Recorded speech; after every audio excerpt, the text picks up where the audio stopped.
The Many Adventures of Winnie the Pooh. Let's see what Pooh Bear does today.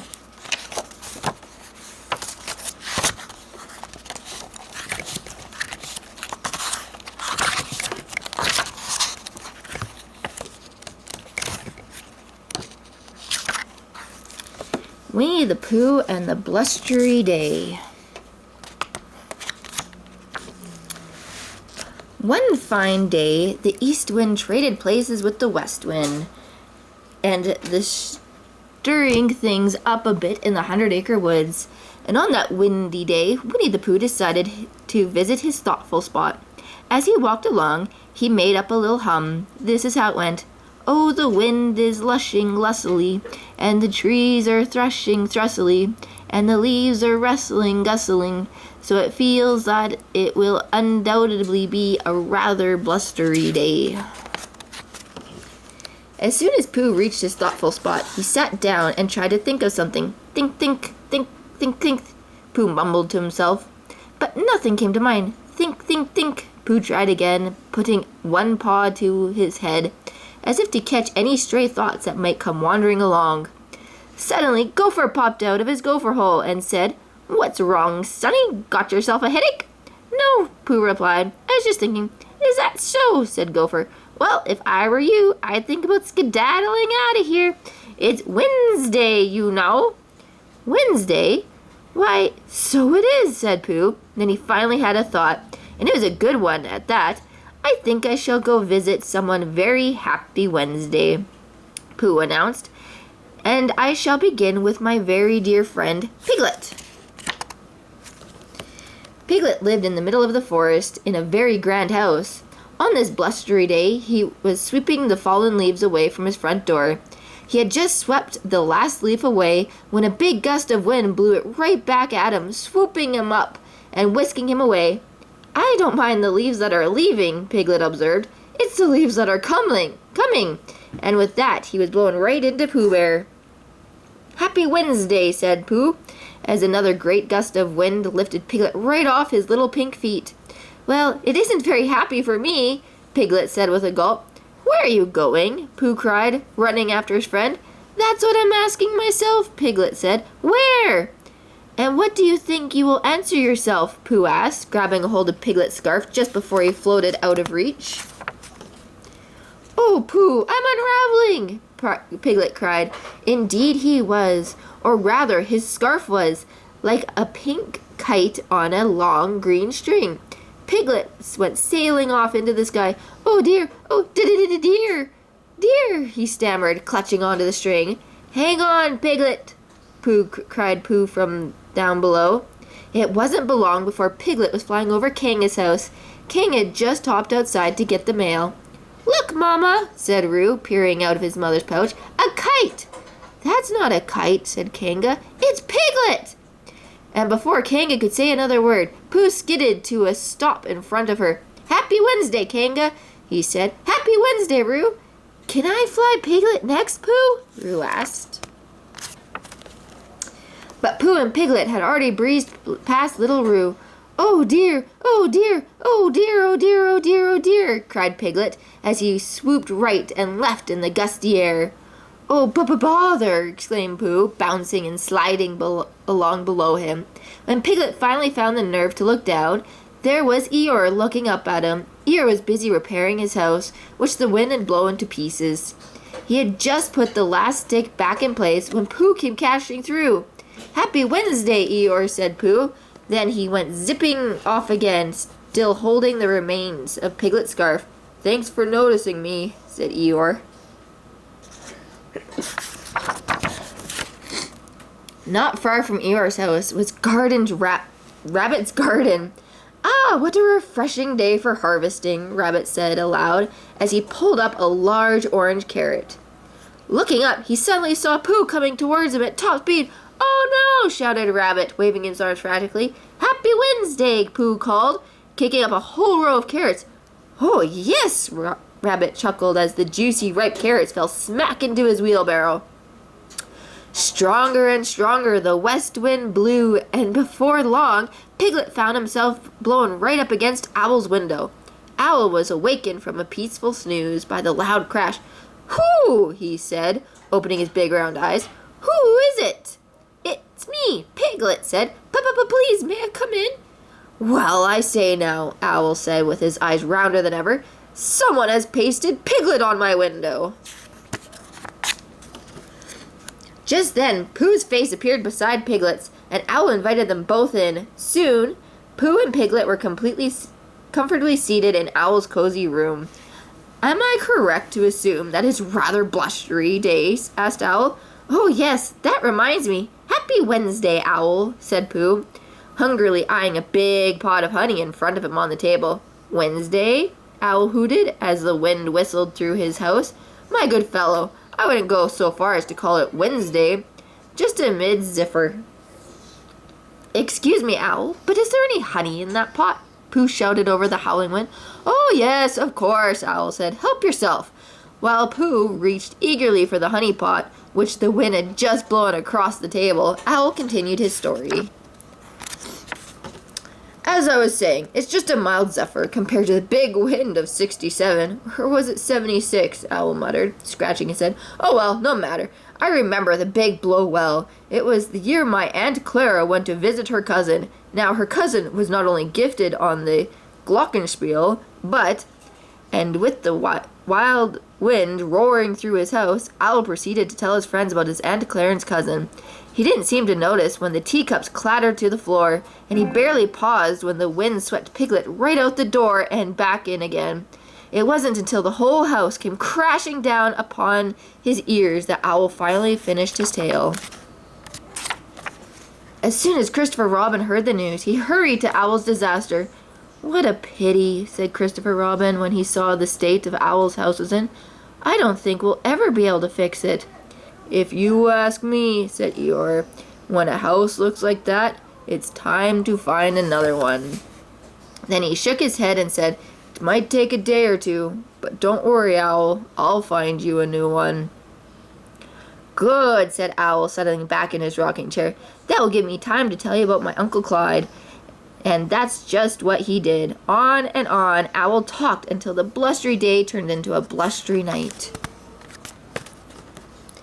For Pooh, it turned out to be an anxious sort of night, filled with anxious sort of noises. One in particular noise he never heard before.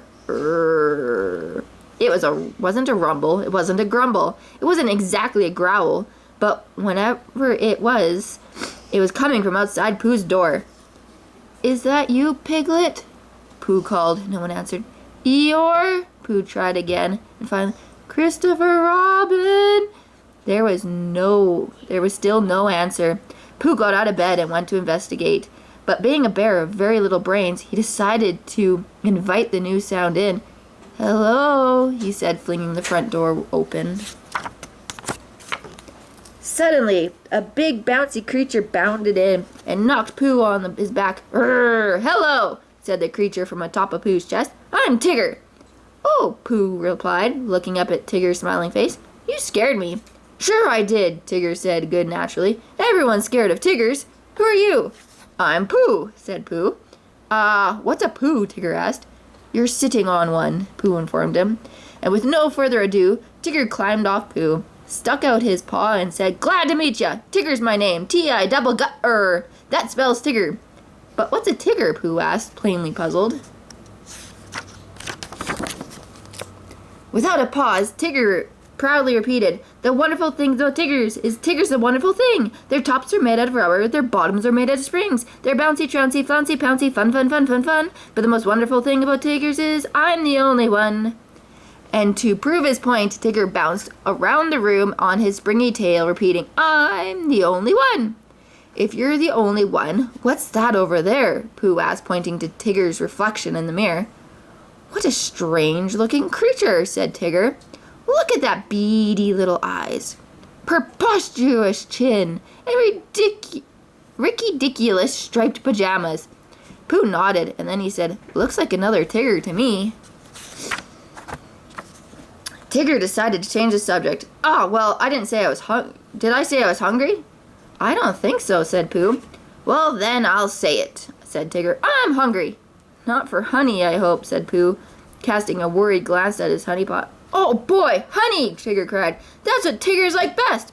"I was afraid of that," Pooh said as Tigger plopped down at the table, grabbing the honey and dug his paw in it. "Yum," Tigger said, putting a glob of honey in his mouth. "Yuck," he said when he swallowed his first mouthful. "Tiggers don't like honey," he gagged. "That sticky stuff is only fit for heffalumps and woozles." "You mean effalumps and weasels?" Pooh corrected him. "That's what I said. Heffalumps and woozles," Tigger said. "Well, what do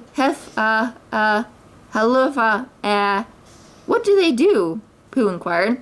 "Oh, nothing much," Tigger said nonchalantly. "Just steal honey." And with that, he went bouncing out the door and into the night. Suddenly, Pooh was all alone. Or was he? Pooh had a horrible feeling that at last one heffalump, or was it a woozle, was lurking about outside. So he bolted the door and picked up his pop gun, determined to stand guard over his honey. Hour after hour, Pooh kept his lonely vigil while the very blustery night turned into a very rainy night. Lightning flashed, thunder crashed, and somewhere between the flashing and crashing, Pooh fell asleep. Pooh dreamed he was surrounded by heffalumps and woozles of all shapes and sizes. Some were black, some were brown, some were up, some were down, some had polka dots, some had stripes. But they all had one thing in common. They all wanted to steal his honey. As Pooh tightly clutched his honey pot, one of the heffalumps turned into a watering can and began dousing him with water. The chilly drops cascaded over Pooh, soaking him from head to toe.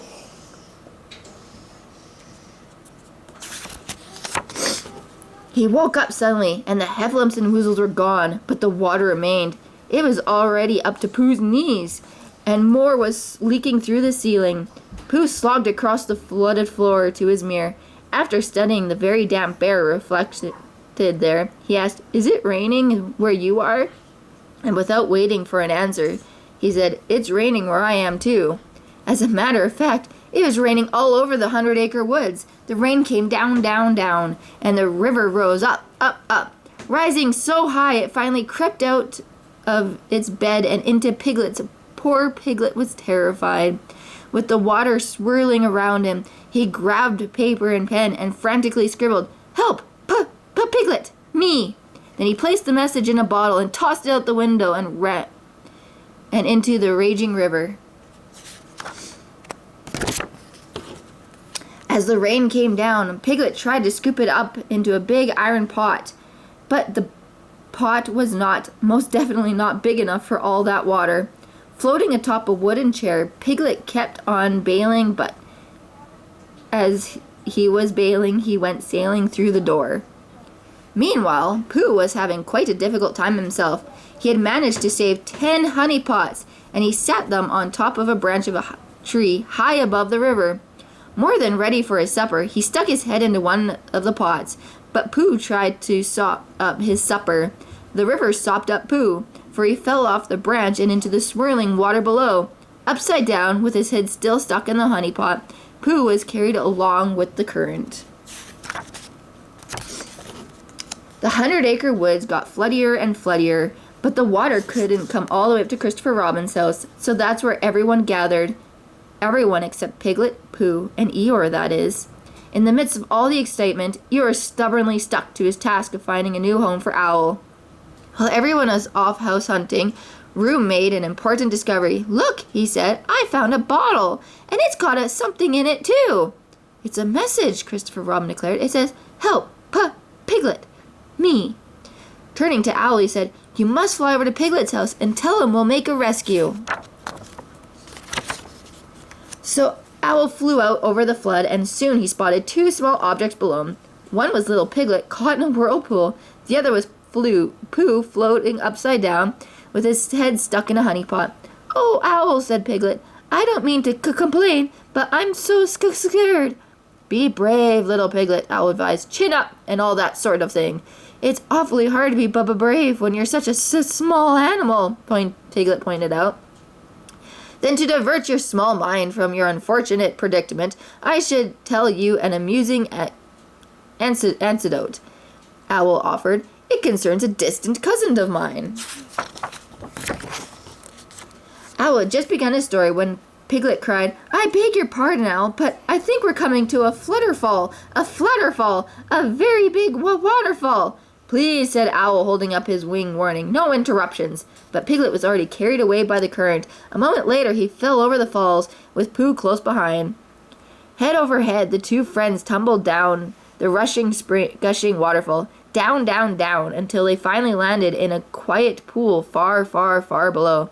Oh, there you are, Pooh Bear, Owl said as Pooh popped up on Piglet's chair. Now to continue my story. Fortunately for Pooh, Owl didn't have time to finish his story, for they quickly floated to the river's edge where Christopher Robin was waiting, and the others were waiting. Pooh! Christopher Robin cried, lifting him off the chair. Thank goodness you're safe. But where's Piglet? All of a sudden, something emerged from under the chair. It was Pooh's honey pot. Here I am, Piglet cried from inside the pot. Pooh! Christopher Robin cried again. You rescued Piglet. I did? Pooh said. Yes, Christopher Robin said, patting Pooh on the head, and it was a very brave thing to do. You're a hero. I am? Said Pooh. Yes, Christopher Robin said, and as soon as the flood is over, I shall give you a hero party. Pooh's hero party had barely begun when Eeyore came trudging in. I found a house for Owl, he said.